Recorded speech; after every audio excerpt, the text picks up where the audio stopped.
जब घर में अचानक से मेहमान आए या त्योहारों की बाहर आए तो सबसे पहले टेंशन किस बात की होती है कि घर में नाश्ता क्या बनाएं या उन्हें चाय के साथ क्या खिलाया जाए। तो खाने की तो बाद में सोचेंगे, आज नाश्ते की सोचेंगे। तो आप सभी का बहुत बहुत स्वागत करती हूँ। तो चलिए स्टार्ट करते हैं। तो यहाँ सबसे पहले 1 कप मैंने बेसन लिया है, आधा कप सूजी ली है, इसे हल्का सा भून लेते हैं। जितनी मैंने सूजी ली है उस कटोरी से नाप के मैंने यहाँ देसी घी लिया है। इसे भी इसमें डाल के सुनहरा होने तक भूनेंगे, बहुत ज़्यादा एकदम नहीं भूनना है। बस इसका कच्चापन दूर हो जाए और हल्का सा सुनहरा हो जाए, इसमें से खुशबू आने लगे, बस इतना ही हमें इसे भूनना है।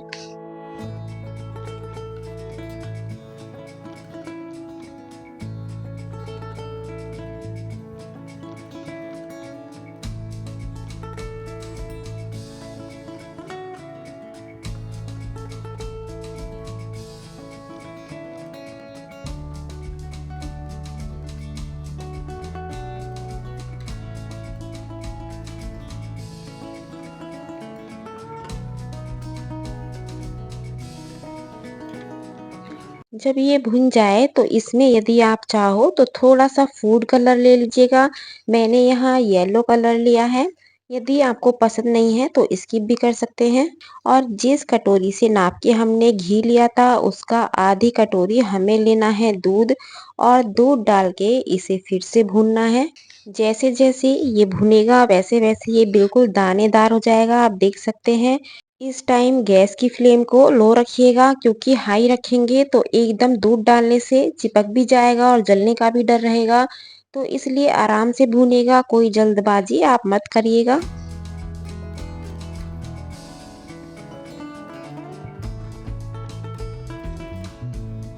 जब दूध अच्छे से सूख जाए और ये भुन जाए तो गैस को ऑफ कर दीजिएगा, और जिस कप से हमने नाप के बेसन लिया था उसी को भर के हमने यहाँ चीनी ली है। यदि आपको थोड़ा सा मीठा ज़्यादा पसंद है तो हल्की सी एक्स्ट्रा आप चीनी ले लीजिएगा। जितना दूध हमने पहले लिया था उतना ही दूध मैंने अब लिया है, और इसे अच्छे से मिक्स कर लेते हैं और गैस को ऑन कर लेते हैं। यदि मेजरमेंट दोबारा से बताऊं तो जितना बेसन लेना है और सूजी का मेजरमेंट है उतनी ही हमें यहाँ चीनी लेनी है। यदि आपको कम मीठे की बनानी है तो अपने अकॉर्डिंग चीनी की मात्रा कम या ज्यादा आप कर सकते हैं। आधा टीस्पून ली है हरी इलायची का पाउडर, जो मैंने दरदरा कूटा है, बिल्कुल महीन पाउडर नहीं लिया है, थोड़ा दरदरा कूट के लिया है। और इसे मिक्स कर लेते हैं जब तक कि चीनी बिल्कुल अच्छे से मेल्ट ना हो जाए।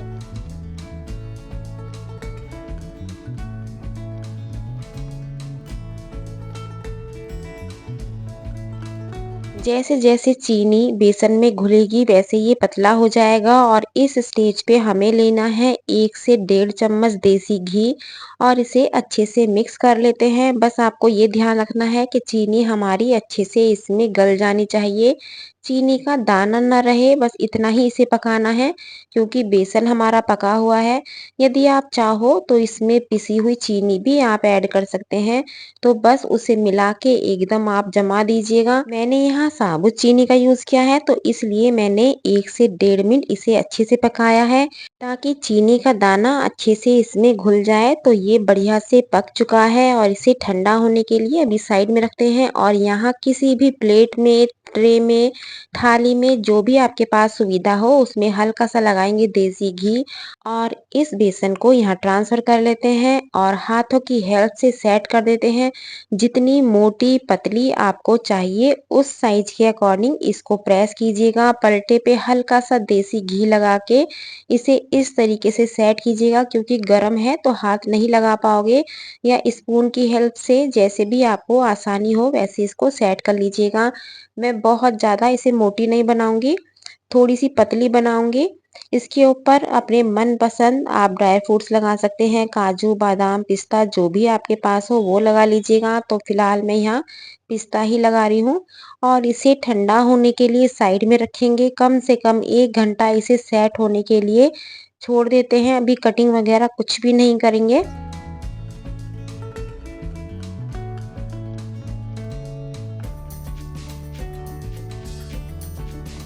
आप देख सकते हैं कलर कितना बढ़िया से आया है। तो इसे अभी ठंडा होने के लिए साइड में रखेंगे। और यहाँ ली है मैदा, मैदा को मैंने छान लिया है, इसमें थोड़ी-सी अजवाइन, हाफ टी स्पून से थोड़ा-सा कम मैंने यहाँ बेकिंग पाउडर लिया है, स्वादानुसार नमक, थोड़ा-सा हींग लिया है, इसे अच्छे से मिक्स कर लेते हैं। और मिक्स करने के बाद इसमें हमें लेना है घी। घी आप कोई भी ले सकते हैं, रिफाइंड ले सकते हैं, देसी घी, वनस्पति घी, रिफाइंड, मूँगफली का तेल, कोई भी जो भी आपको पसंद है आप उसके अकॉर्डिंग आप इसमें मोमन लगाइएगा और इसे अच्छे से मिक्स कर लीजिएगा।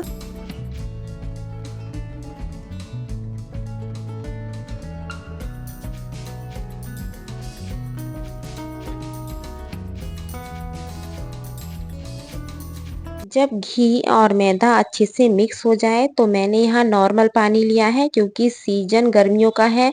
यदि आप सर्दियों में बनाएं तो इसमें गुनगुने पानी का यूज़ कीजिएगा। तो यहाँ बिल्कुल नॉर्मल पानी लिया है, इसे एकदम बढ़िया सा डो लगा लेते हैं। बहुत ज़्यादा ना तो हार्ड लगाना है और ना ही बहुत ज़्यादा सॉफ्ट लगाना है। तो आप देख सकते हैं बढ़िया से आटा सेट हो चुका है। इसे आप आधी मैदा आधी गेहूं का आटा भी ले सकते हैं, कैसे भी बना सकते हैं। प्योर आटे से भी बना के तैयार कर सकते हैं। तो यहाँ बर्फी भी मेरी ठंडी हो चुकी है, इसको कट कर लेते हैं। जितना बड़ा साइज आपको चाहिए उसके अकॉर्डिंग इसे काट लीजिएगा। बहुत ही गजब की ये बेसन की बर्फी बन के तैयार होती है। तो मैं अभी आपको दिखाऊंगी कितनी एकदम स्वादिष्ट बनती है। इसका जो टेक्सचर होता है बिल्कुल ऐसा होता है जैसे मावे की हम बर्फी बनाते हैं। यदि आपको हार्ड वाली चाहिए तो उसमें चीनी की चाशनी बना के एक तार की, तब उसमें आप बेसन डालिए तो थोड़ा हार्ड बन जाएगी। तो मैंने यहाँ बिल्कुल मावे वाला इसका टेक्सचर रखा है, इसलिए मैंने इसे इस तरीके से बनाया है। आपको और भी बहुत सारी रेसिपी चाहिए तो प्लेलिस्ट में आप जाइएगा, स्वीट रेसिपी करके वहाँ फोल्डर है, उसमें बहुत सारी आपको बेसन की, मावे की, नारियल की बहुत सारी बर्फियों की रेसिपी मिल जाएंगी। तो आप चेकआउट कर लीजिएगा। तो फिलहाल यहाँ बर्फी बढ़िया से कट चुकी है, इसे रखेंगे अभी साइड में। आप देख सकते हैं बिल्कुल खूबसूरत है, कलर भी बहुत अच्छे से आया है। और इसमें बहुत से हल्दी वगैरह डालते हैं, तो हल्दी की जगह यदि आप फूड कलर का यूज़ करेंगे तो आपका कलर भी अच्छा आएगा और लुक वाइज भी अच्छा होगा, और खाने में तो ये है ही गजब की। तो चलिए आगे बढ़ते हैं। तो यहाँ मैदा भी बढ़िया से सेट हो चुकी है। इसका अब हमें करना क्या है, छोटे छोटे पेड़े तोड़ लेते हैं, बहुत फिनिशिंग में नहीं तोड़ने हैं। छोटे मोटे उल्टे सीधे कैसे भी आप तोड़ लीजिएगा, सब तरीके से चलेंगे। तो इसके पहले पेड़े तोड़ेंगे।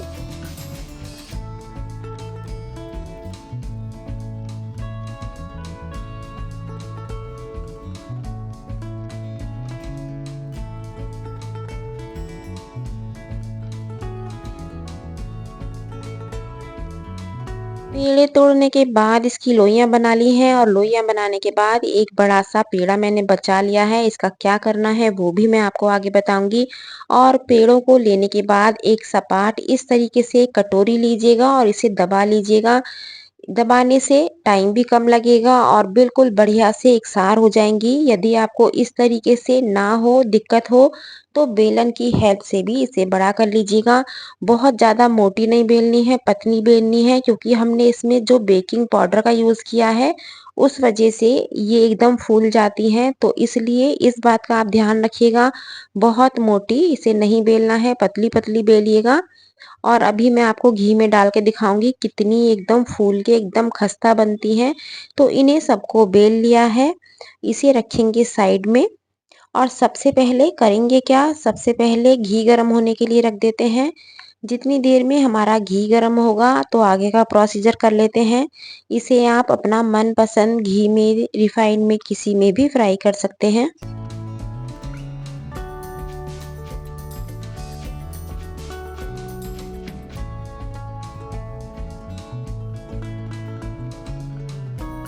जो हमने बड़ा सा पेड़ा बचाया था उसे बिल्कुल पतली चपाती की तरह बेल लेते हैं, और बेलने के बाद इसे इस तरीके से किनारा निकाल देते हैं। फिनिशिंग में काम करेंगे बिल्कुल फर्स्ट क्लास, क्योंकि घर जब मेहमान आए तो हमारी हर चीज़ बिल्कुल परफेक्ट होनी चाहिए।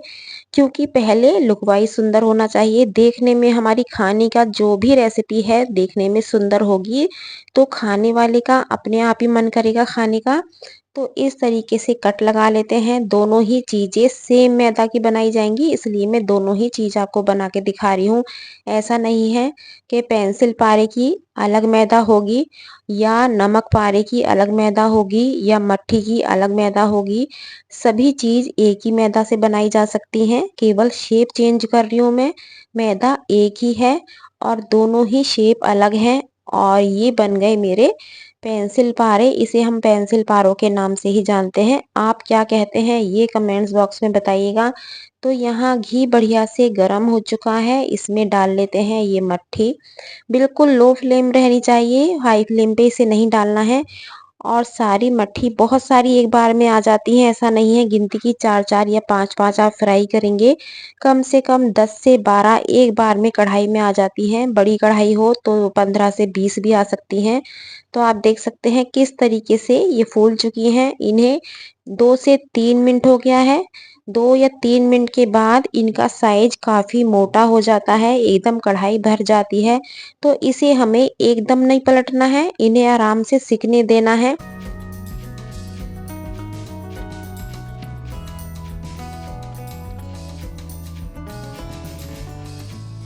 तो जितनी देर में ये सिकती हैं आगे का प्रोसीजर कर लेते हैं। यहाँ ली है मैंने सूजी, सूजी में अजवाइन ली है, इसमें नमक लेना है अपने अकॉर्डिंग। थोड़ा-सा इसमें हींग ले सकते हैं या कसूरी मेथी भी डाल सकते हैं, लेकिन मैंने यहाँ केवल अजवाइन, नमक और गरम मसाला लिया है और 1 कटोरी भर के यहाँ गरम पानी लिया है। तो इसे पूरी सूजी में अच्छे से कवर कर लेते हैं और इसमें लेना है 1 बड़ा चम्मच हमें घी। तो क्योंकि गर्म पानी है, घी आसानी से इसमें मेल्ट हो जाएगा। यदि ठंडे पानी में बना रहे हैं तो आप गरम घी लीजिएगा, लेकिन ये जो मैं रेसिपी बता रही हूँ इसे गरम पानी में ही सूजी को भिगो के लेना है। और घी इस तरीके से मिक्स करेंगे तो सूजी हमारी गरम है तो ये अच्छे से अपने आप मेल्ट हो जाएगा। इसे अच्छे से मिक्स कर लेते हैं।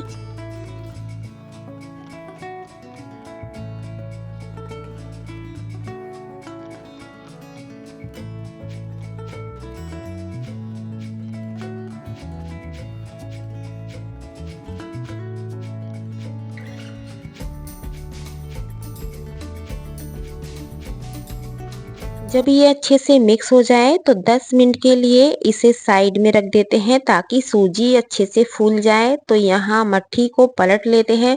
इसे पलटना कैसे है ये भी आप देख लीजिएगा।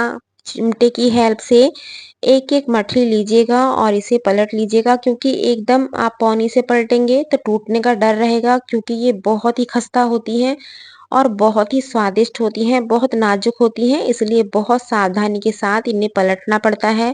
इन्हें अल्टा-पल्टी करके बिल्कुल सुनहरे होने तक फ्राई करना है। तो चलिए जितनी देर में ये सुनहरी होती हैं उतनी देर में हमारी अपनी सूजी देख लेते हैं। सूजी बढ़िया से फूल चुकी है। अब हमें करना क्या है, इसमें डालनी है मैदा। तो जितनी मैंने सूजी ली है उतनी मैं मैदा लूँगी और मैदा को अच्छे से मिक्स कर लेते हैं। मैदा यदि आपको लगे कि ये पतली हो रही है तो एक्स्ट्रा में मैदा डाल लीजिएगा, कोई दिक्कत नहीं है। लेकिन डो इसका बिल्कुल परफेक्ट होना चाहिए, ना हार्ड होना चाहिए और ना ही सॉफ्ट होना चाहिए। जैसे हमने मट्ठी के लिए किया था आटा, ठीक उसी तरीके से इसे करना है। तो यहाँ मुझे थोड़ी पतली लग रही है, इसलिए मैंने मैदा का और यूज़ किया है और इसको हाथों से अच्छे से मसलते हुए बढ़िया सा एक डो लगा लेते हैं।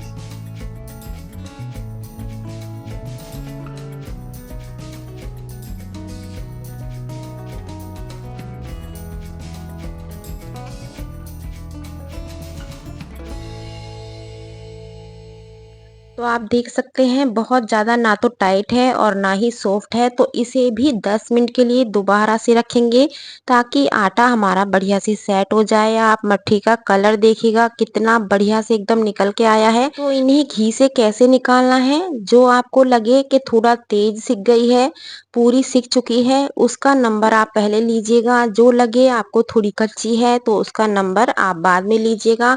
इसी तरीके से करते हुए आप सारी मट्ठी घी से बाहर निकाल लीजिएगा। आप बहुत ध्यान से देखिएगा, जब हमने बेली थी ये कितनी पतली थी और जब ये फ्राई हो चुकी हैं तो इनका साइज बहुत ज़्यादा मोटा हो चुका है, क्योंकि ये एकदम अंदर से खस्ता बनी है और बहुत ही स्वादिष्ट बनी है। तो इन्हें पहले अलग रख लेते हैं। और जो बाकी के हैं वो हमें डालने से पहले करना क्या है, घी की सफाई करनी है। तो घी की सफाई करने के लिए हमेशा इस तरीके से छलनी का यूज़ कीजिएगा और घी में इस तरीके से इसे 3 से 4 बार घुमाएंगे तो सारी जो नीचे मैदा का कुछ भी बना है इस तरीके से खस्ता, तो नीचे थोड़ा सा उसका अंश रह जाता है तो घी भी आसानी से सफाई हो जाती है। तो इसे मैं भी अलग करूंगी और जो हमने पेंसिल पारे बनाए हैं उन्हें भी फ्राई कर लेते हैं। बिल्कुल लो फ्लेम पे इन्हें फ्राई करना है। ये देखिएगा कितने बढ़िया से एकदम ये सिक के आएंगे। इसका कलर देखिएगा, दोनों ही एक मैदा से बनाए गए हैं, इस चीज़ का आप ध्यान रखिएगा। तो चलिए इन्हें भी सिकने के लिए छोड़ देते हैं और आगे बढ़ते हैं कि आगे हमें क्या करना है।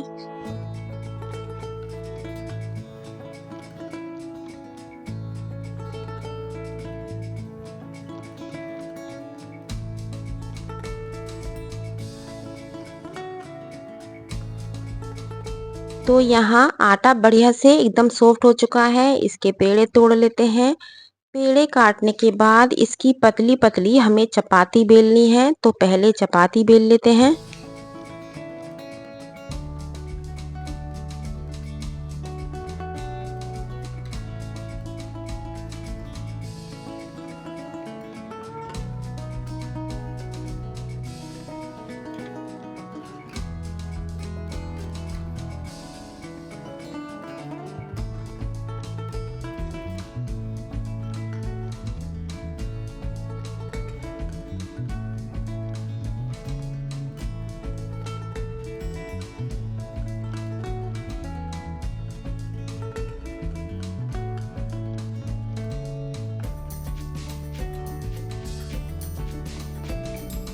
जितनी पतली बेल सकते हैं उतनी पतली चपाती बेलिएगा और इसके किनारे काटने के बाद इसे इस तरीके से चकोर पीस में काट लीजिएगा। बहुत बड़े साइज में नहीं काटने हैं, थोड़े छोटे छोटे पीस में काटने हैं।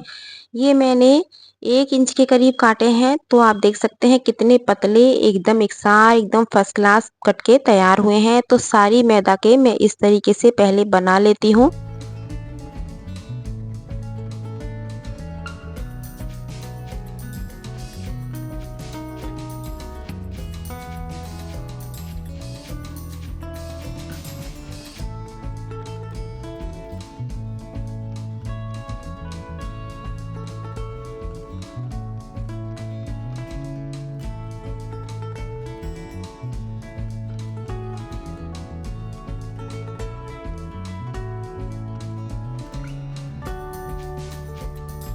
तो यहाँ हमारे पेंसिल पारे भी तैयार हो चुके हैं, इन्हें भी घी से बाहर कर लेते हैं और इस टाइम हमें घी की बिल्कुल अच्छे से सफाई कर लेनी है और इसमें और भी घी डाल के मैंने इसे गरम कर लिया है। आप देख सकते हैं घी बढ़िया से साफ हो चुका है, कोई इसमें गंदगी नहीं है। तो इसमें छोटे वाले पारे भी डाल लेते हैं। बिल्कुल लो टू मीडियम फ्लेम पे इन्हें सुनहरा होने तक फ्राई कर लेते हैं। ये इतने हल्के फुल्के होते हैं कि एक बार में बहुत सारे फ्राई कर सकते हैं।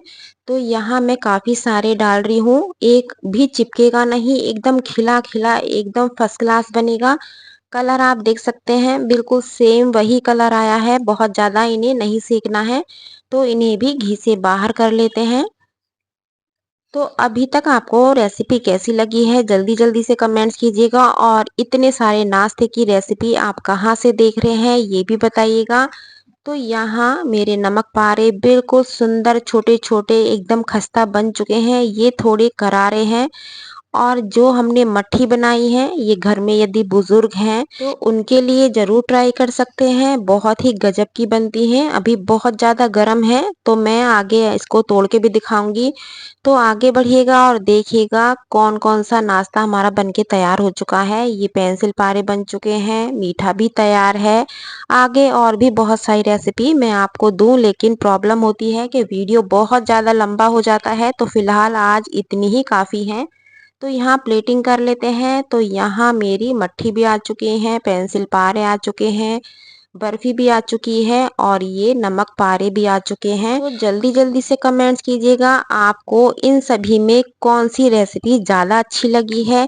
त्योहारों का टाइम है तो जल्दी से बनाइए और घर में स्टोर करके रखिए, क्योंकि जब भी घर पे कोई मेहमान आए तो झटपट से उन्हें चाय के साथ आप खिला सकते हैं। बहुत ही गजब की है, बच्चे हों या बड़े सभी को ये नाश्ता बहुत पसंद आता है। ये बर्फी आपको तोड़ के दिखाती हूँ, ये देखिएगा बिल्कुल मावे वाला टेक्सचर है, ऐसा नहीं है हार्ड है या कोई दिक्कत है। यदि और भी रेसिपी चाहिए तो आप प्लेलिस्ट में जाएंगे स्वीट रेसिपी करके, उसमें बहुत सारी बर्फी की रेसिपी आपको मिल जाएंगी। ये देखिएगा कितना खस्ता है एकदम, कितने भी टुकड़े कीजिएगा, बहुत हल्के हाथ से तोड़ रही हूँ, एकदम खस्ता है और एकदम स्वादिष्ट है। मट्ठी भी तोड़ के दिखा देती हूँ, एकदम अंदर से जाली पड़ी हुई है। ये देखिएगा बहुत हल्के हाथ से तोड़ी है, एकदम फर्स्ट क्लास है, ऐसा नहीं है कि इसमें घी भरा हुआ है। बहुत स्वादिष्ट है और खुशबू भी इसमें बहुत अच्छी आती है अजवाइन की और हींग की। तो जैसे बताया है, जिस मेजरमेंट के साथ बताया है, इसे जरूर ट्राई कीजिएगा और अपने मेहमानों को खिलाइएगा। और मेरे लिए एक काम जरूर कीजिएगा, जिस टाइम आप कमेंट्स लिखेंगे उस टाइम आपको एक हाइप का ऑप्शन मिलेगा। तो मेरी रेसिपी जैसी भी लगी है तो उसमें पॉइंट्स देने हैं तो वो जरूर दीजिएगा। कल फिर मिलती हूँ एक नई रेसिपी के साथ। Thank you.